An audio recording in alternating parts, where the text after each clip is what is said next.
Unit 1 Test. Passage 1. Excerpt from Conservation as a National Duty by President Theodore Roosevelt, May 13, 1908. President Theodore Roosevelt was an avid supporter of conserving America's natural resources. During his administration, the national park system grew dramatically.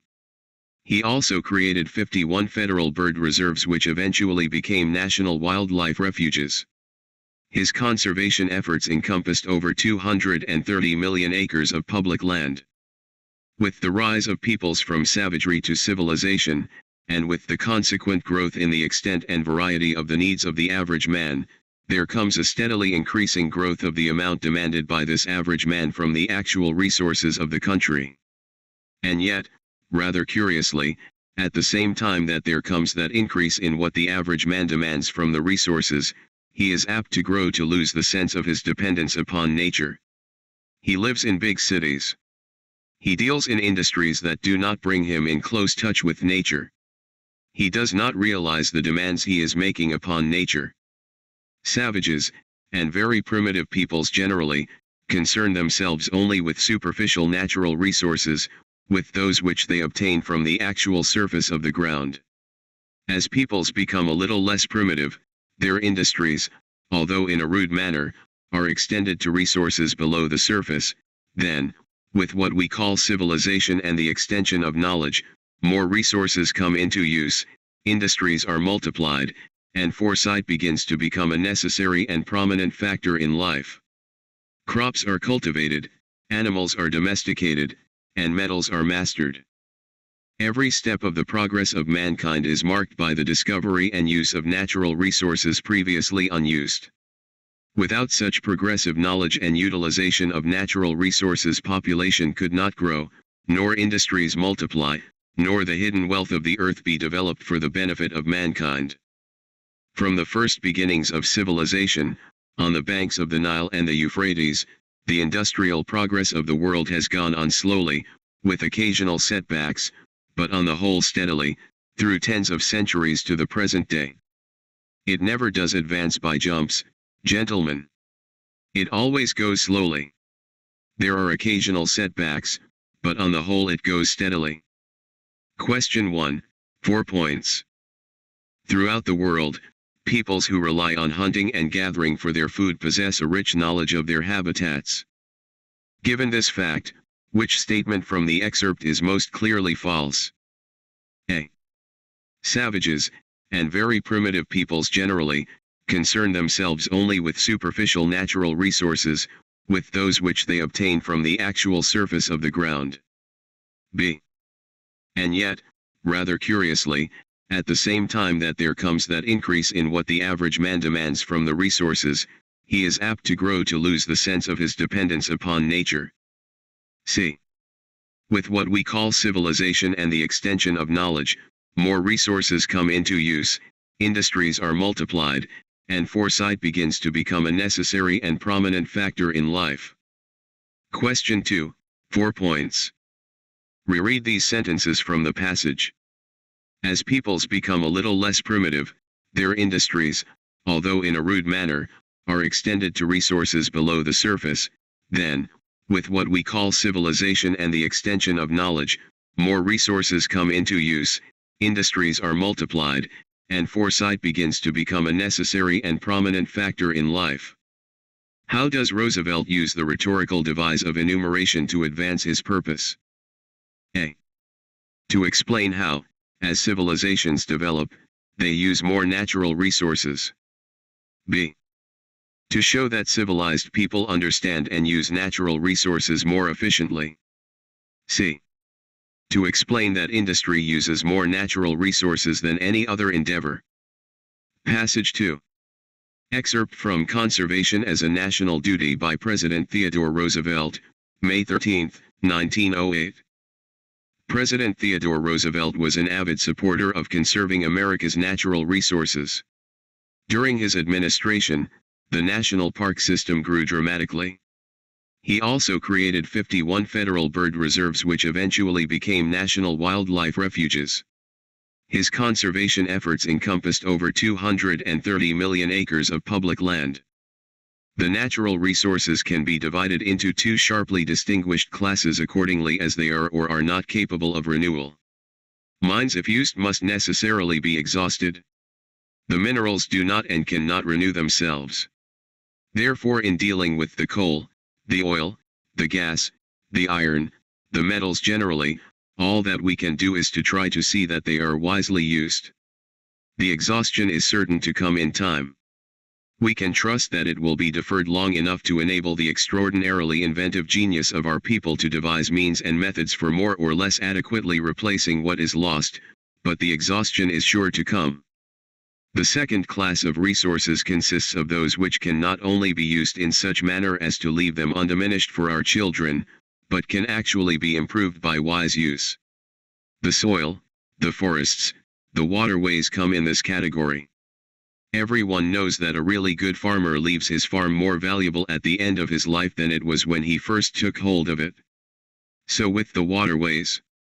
So with the forests. In dealing with mineral resources, man is able to improve on nature only by putting the resources to a beneficial use which in the end exhausts them, but in dealing with the soil and its products man can improve on nature by compelling the resources to renew and even reconstruct themselves in such manner as to serve increasingly beneficial uses, while the living waters can be so controlled as to multiply their benefits. Question 3, 4 points. Which concept underlies Roosevelt's explanation of the two types of resources? A. Each type of resource should be used appropriately, in its own way. B. Coal and metals are a more urgent priority than renewable resources. C. Conservationists must no longer ignore the problem of renewable resources. Passage 3. Excerpt from How to Behave, a Pocket Manual of Republican Etiquette by Samuel R. Wells. Good manners are not to be put on and off with one's best clothes. Politeness is an article for everyday wear. If you don it only on special and rare occasions, it will be sure to sit awkwardly upon you. If you are not well behaved in your own family circle, you will hardly be truly so anywhere, however strictly you may conform to the observances of good breeding, when in society. The true gentleman or lady is a gentleman or lady at all times and in all places, at home as well as abroad, in the field or workshop or in the kitchen, as well as in the parlor. A snob is a snob always and everywhere. Question 4, 4 points.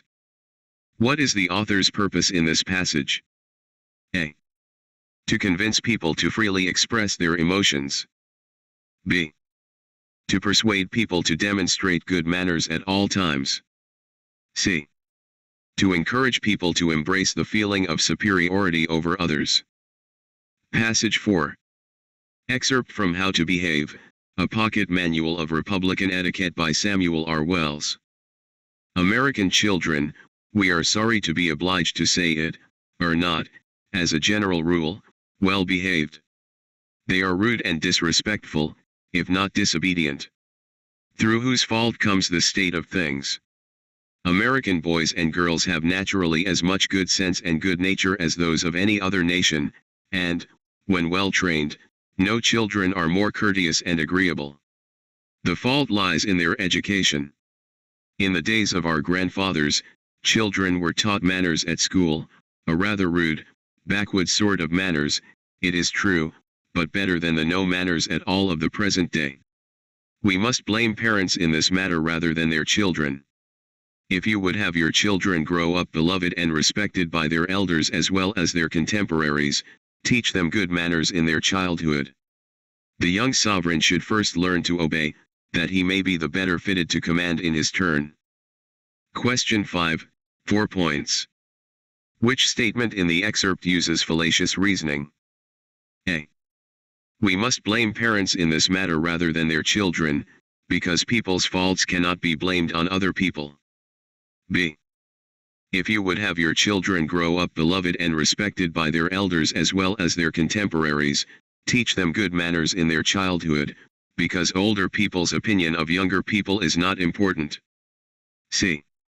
If you would have your children grow up beloved and respected by their elders as well as their contemporaries, teach them good manners in their childhood, because the author says it without any proof. Passage 5. Excerpt from A Crisis of Confidence by President Jimmy Carter, July 15, 1979. In the 1960s, 3 American leaders were assassinated. In the early 1970s, America lost its first war, the Vietnam War, and saw a president resign due to the Watergate scandal. In 1973 and 1979, Americans faced an oil crisis which caused gas rationing and long lines at gas stations. Morale was low and many people felt hopeless. On July 15, President Carter gave this speech in an effort to restore hope and to inspire citizens to action. In a nation that was proud of hard work, strong families, close-knit communities, and our faith in God, too many of us now tend to worship self-indulgence and consumption. Human identity is no longer defined by what one does, but by what one owns. But we've discovered that owning things and consuming things does not satisfy our longing for meaning. We've learned that piling up material goods cannot fill the emptiness of lives which have no confidence or purpose. The symptoms of this crisis of the American spirit are all around us. For the first time in the history of our country, a majority of our people believe that the next 5 years will be worse than the past 5 years. 2/3 of our people do not even vote. The productivity of American workers is actually dropping, and the willingness of Americans to save for the future has fallen below that of all other people in the Western world. All the traditions of our past, all the lessons of our heritage, all the promises of our future point to another path, the path of common purpose and the restoration of American values. That path leads to true freedom for our nation and ourselves. We can take the first steps down that path as we begin to solve our energy problem. Energy will be the immediate test of our ability to unite this nation, and it can also be the standard around which we rally. On the battlefield of energy we can win for our nation a new confidence, and we can seize control again of our common destiny. In little more than 2 decades we've gone from a position of energy independence to one in which almost half the oil we use comes from foreign countries, at prices that are going through the roof. Our excessive dependence on OPEC has already taken a tremendous toll on our economy and our people. This is the direct cause of the long lines which have made millions of you spend aggravating hours waiting for gasoline. It's a cause of the increased inflation and unemployment that we now face.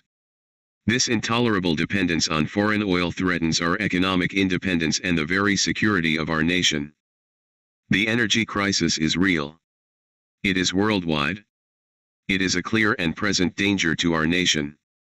These are facts and we simply must face them. Question 6, 4 points. Which statement best represents reasonable evidence to support the claim that America is too dependent on foreign oil? A. Most of the oil America uses comes from foreign countries.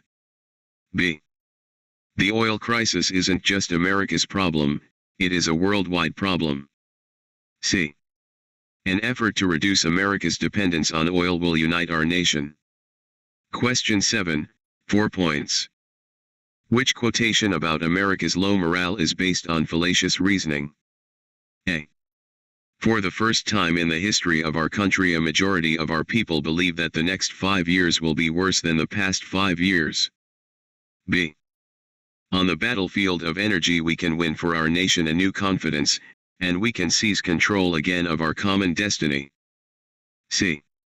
This is the direct cause of the long lines which have made millions of you spend aggravating hours waiting for gasoline. Passage 6. Excerpt from What to the Slave is the 4th of July, by Frederick Douglass. What, then, remains to be argued? Is it that slavery is not divine, that God did not establish it, that our doctors of divinity are mistaken?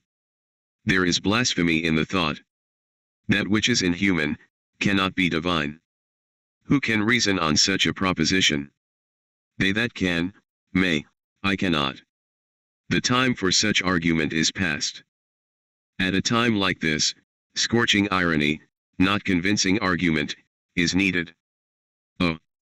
Had I the ability, and could I reach the nation's ear, I would, today, pour out a fiery stream of biting ridicule, blasting reproach, withering sarcasm, and stern rebuke. For it is not light that is needed, but fire; it is not the gentle shower, but thunder. We need the storm, the whirlwind, and the earthquake. The feeling of the nation must be quickened, the conscience of the nation must be roused, the propriety of the nation must be startled, the hypocrisy of the nation must be exposed, and its crimes against God and man must be proclaimed and denounced. What, to the American slave, is your 4th of July?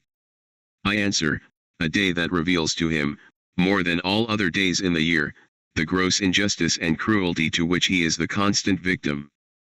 To him, your celebration is a sham, your boasted liberty, an unholy license, your national greatness, swelling vanity, your sounds of rejoicing are empty and heartless, your denunciations of tyrants, brass-fronted impudence, your shouts of liberty and equality, hollow mockery, your prayers and hymns, your sermons and thanksgivings, with all your religious parade and solemnity, are, to him, mere bombast, fraud, deception, impiety, and hypocrisy, a thin veil to cover up crimes which would disgrace a nation of savages.